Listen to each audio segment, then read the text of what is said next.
وقت دینا کہ دوبارہ نہیں کرنا، اس کو اختتام کہا جاتا ہے۔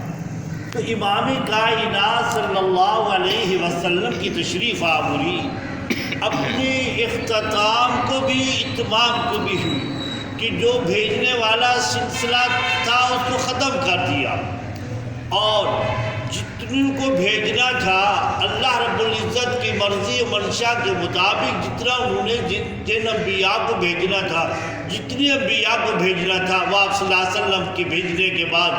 وہ مکمل ہو گیا۔ اب اس کے بعد کسی اور کو بھیجنا بھی نہیں۔ تو اسی لیے آپ صلی اللہ علیہ وسلم کی شریعت مطہرہ میں، آپ صلی اللہ علیہ وسلم کی سیرت طیبہ میں، آپ صلی اللہ علیہ وسلم کے فرمان مبارک میں یہ ان تمام چیزوں کو انسان کو جو ضرورت پیش آتی ہے، خواہ وہ چھوٹا ہے یا بڑا ہے، خواہ وہ امیر ہے غریب ہے، باپ ہے بیٹا ہے دادا ہے، اسی طرح بیٹی ہے بیوی ہے ماں ہے، غازی کی جس حیثیت سے ہو، ان تمام چیزوں کو اللہ کے محبوب صلی اللہ علیہ وسلم نے بیان فرما دیا۔ اسی لیے آپ صلی اللہ علیہ وسلم نے فرمایا کہ جس نے کلمہ پڑھ لیا، جس نے ایمان کا اقرار و اعتقاد یقین کہا، تو اب اس کے لیے ضروری ہے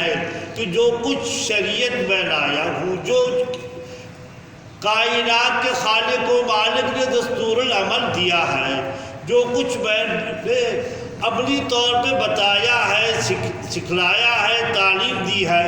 جب تک اس کو نہیں اپنایا جائے گا اس وقت تک ایمان مکمل ہوتا بھی نہیں۔ آج عزیزان مکرم، یہ ایک اکثر انسان کے ذہن میں خیال آتا تھا، شبہ ہوتا تھا کہ پوری دنیا میں اگر دیکھا جائے تو کلمہ پڑھنے والا مسلمان ہی کیوں پریشان ہے، مسلمان کیوں ہی مسائل میں ہے، مسلمان کیوں ہی مشکلات میں ہے؟ تو اس کا جواب بھی اسی آپ صلی اللہ علیہ وسلم کے فرمان مبارک سے آتا ہے کہ لا یؤمن احدکم حتی تکون ہواہ تبعا لما جئت بہ،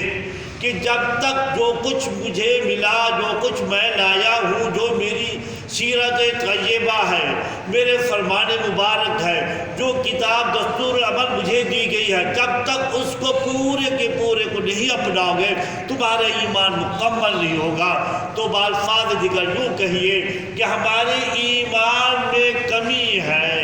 ہمارے اندر خامی ہے، ہمارے اندر اس اپنانے میں کچھ نقص آیا ہے، جس کی وجہ سے پوری دنیا میں مسلمان ہی کلمہ پڑھنے والا پریشان ہے، مسائل میں ہے، مشکلات میں ہے۔ عزیزان مکرم، کیوں؟ اسی لیے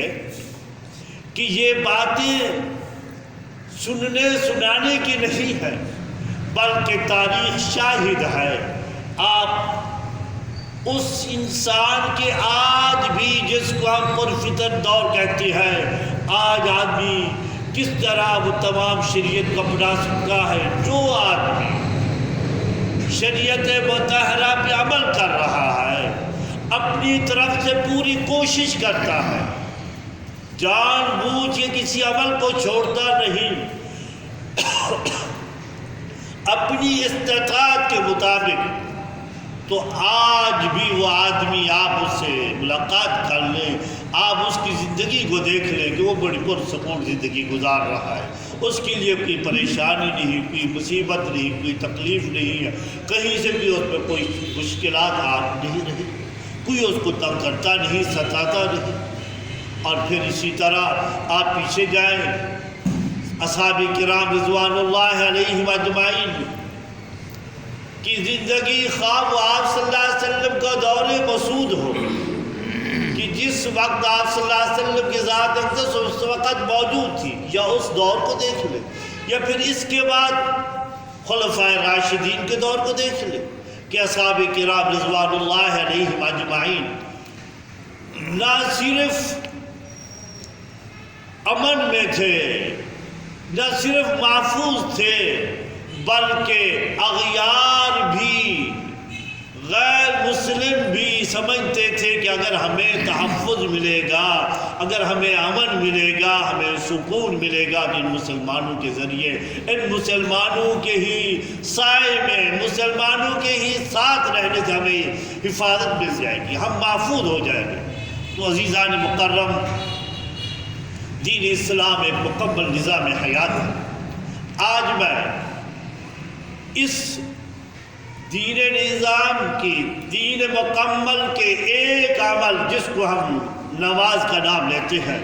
ماشاءاللہ اکثر ہم مسلمان نماز پڑھتے ہیں، کچھ ایسے بھی ہیں جن کو اللہ رب العزت نے توفیق نہیں دی۔ یہ جس کا مسجد میں آنا یہ اس کا اپنا کمال نہیں، کہیں شیطان یہ دل میں یہ ڈال دے کہ تم بہت نیک ہو، تم روزانہ مسجد میں جاتے ہو، باجماعت نماز ادا کرتے ہو، پانچوں نمازیں پڑھتے ہو، نہیں، یہ اس کا ہی کرم ہے۔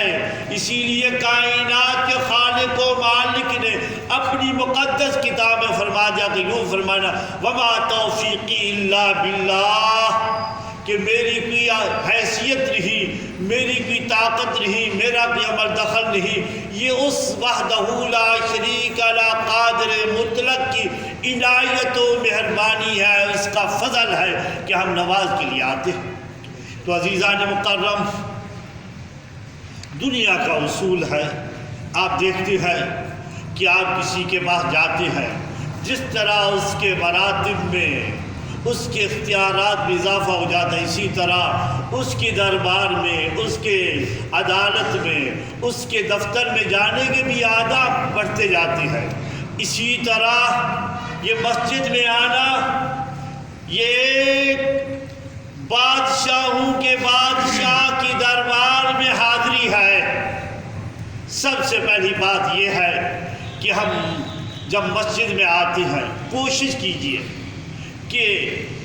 اپنا رابطہ دنیا و ما فیہا سے چھوڑ کر صرف ایک ذات کے ساتھ رابطہ رکھیں۔ اس سے میری مراد یہ ہے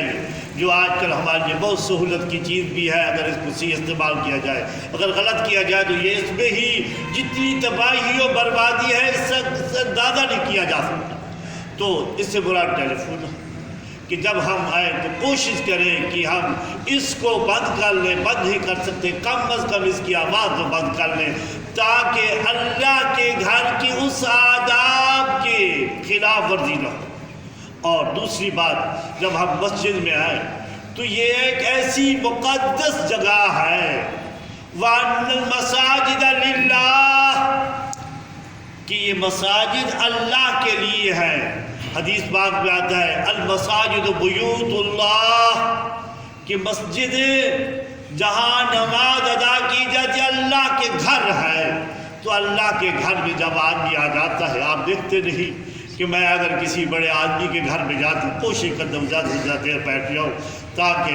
لوگوں کو پتہ چلے کہ میں کتنے بڑے آدمی کے گھر، کتنے بڑے افسر کے پاس بیٹھا ہوں، اس کے دفتر میں بیٹھا ہوں، اس سے گپ شپ لگا رہا ہوں۔ عزیزان مکرم، جب اللہ کے گھر میں آئیں پھر اسی میں جلدی مت کیا کریں،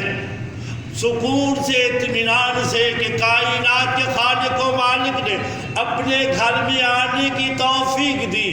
جس طرح کہ ہم اپنی مرضی ہے، ہم جس کو چاہیں اپنے گھر میں بٹھائیں، اپنی بیٹھک میں لے جائیں، جس کو چاہیں نہ لے جائیں، تو یہ کائنات کے خالق و مالک نے یہاں ہمیں پہنچا دیا، اپنے گھر میں آنے کی توفیق دی، پھر یہ ہمیں جلدی نہیں کرنی چاہیے۔ عجیب بات ہے، یہ بہت ہی دکھ کی بات ہے کہ ہم جب مساجد میں آتے ہیں تو اس وقت ہمیں ٹائم کا بھی احساس ہوتا ہے، ہم بڑے ٹائم کے پابند ہو جاتے ہیں۔ اگر ایک منٹ بھی دیر ہو جائے، تاخیر ہو جائے، نماز کھڑی نہ ہو، ادھر ادھر دیکھنا شروع کیا جاتا ہے، اس وقت ہم گھڑی کو بار بار دیکھتے ہیں۔ عزیزان مقرب، کیا کبھی کسی افسر کے پاس گئے ہیں،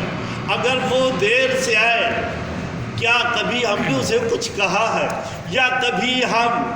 اس کے انتظار کیے بغیر، اس سے ملاقات کیے بغیر واپس چلے گئے ہیں؟ بس اوقات اس طرح کیا جاتا ہے، کسی پروگرام کے لیے وہ آنا ہوتا ہے، وہ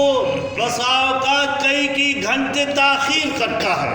وہاں تو پھر ہمیں جلدی نہیں ہوتی، وہاں ہم گھڑی کو نہیں دیکھتے، ہم ادھر ادھر نہیں دیکھتے، ہم اس طرح باتیں نہیں کرتے۔ عزیزان مکرم، یہ کتنی مقدس پاک جگہ اللہ کا گھر ہے۔ جب آپ یہاں پہنچ گئے ہیں تو کوشش کیجئے کہ زیادہ سے زیادہ یہاں بیٹھے، اور نہیں اگر آپ یہاں ذکر اللہ نہ بھی کریں، یہ تو سمجھ لیں کہ دنیا کے خرافات سے محفوظ ہو کر اللہ کے گھر میں آ گئے۔ یہاں بھی ہم مسجدوں میں آ کر دنیاوی باتوں میں بسا اوقات یوں ہوتا ہے کہ ایک آدمی ساتھ ہماری نماز ادا کر رہا ہوتا ہے، ہم باتوں میں مصروف ہو جاتے ہیں، باتیں کرتے رہتے ہیں۔ اسی طرح ٹیلی فون میں باتیں اتنی زور زور سے کرتے ہیں، یہ نہیں سوچتے کہ آدمی نماز پڑھ رہا ہے، اس کا رابطہ اپنے رب کے ساتھ ہے۔ جس طرح کی حدیث پاک میں آتا ہے کہ جب انسان نماز شروع کرتا ہے اب اس کا رابطہ اپنے رب کے ساتھ ہوتا ہے۔ حدیث پاک میں آتا ہے وہ اپنے رب سے ہم کلام ہوتا ہے۔ اللہ کے محبوب صلی اللہ علیہ وسلم نے نماز کو مومن کی معراج فرمایا، جب کہتے ہیں الحمدللہ رب العالمین، کائنات کے خالق و مالک کی طرف سے جواب ملتا ہے، حمدنی عبدی، میرے بندے نے جواب دیا ہے۔ عزیزان مکرم، یہ اللہ کے محبوب صلی اللہ علیہ وسلم کا فرمان بحیثیت مسلمان اکثر عرض کیا کرتا ہوں، اگر ہم عملی طور پہ ہمیں اس کا احساس نہ ہو، ہمارے حواس سے اس کا ادراک نہ بھی ہو، بحیثیت مومن، بحیثیت کلمہ گو، ہمارا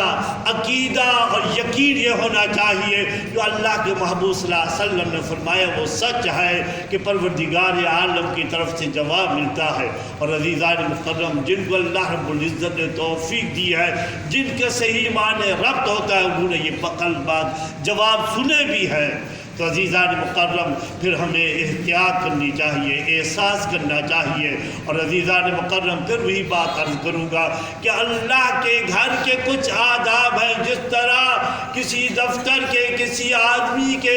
گھر کے آداب ہوتے، اسی طرح اللہ کے گھر کے آداب ہیں۔ عزیزان مکرم، ہم جب نماز پڑھنے کے لیے آتی ہیں کسی بھی ہم ایسا نہیں کرتے، بسا اوقات ہم اپنے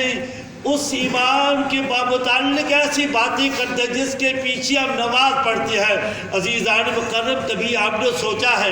آپ کہیں جاتی ہے دفتر میں، اپنا ایک بڑا آدمی لے جاتی ہے، کہتے ہیں کہ آپ نے بات کرنی ہے، وہی بات کرتے ہیں، آپ کو عزت دیتی ہے۔ اسی طرح پروردگار عالم کی عدالت میں، دربار میں، آپ نے امام کو اپنا نمائندہ، اپنا بڑا، اپنا سردار منتخب کر کے اس کو کہہ دیا کہ آپ نے ہی اپنے ہمارے اور اپنے رب کے درمیان رابطہ کرانا ہے، آپ نے ہی ہماری التجا، ہماری درخواست، ہماری حمد و ثنا، ہماری کبریائی، ہماری حمد و تقدیس آپ نے ہی بیان کرنی ہے۔ تو عزیزان مکرم، پھر ہم اس کا بھی احترام کریں۔ دعا فرمائے اللہ رب العزت مجھے اور آپ کو صحیح مانے اپنے محبوب صلی اللہ علیہ وسلم کی اطاعت و فرمانبرداری کی توفیق عطا فرمائے۔ وآخر دعوانا الحمدللہ رب العالمین۔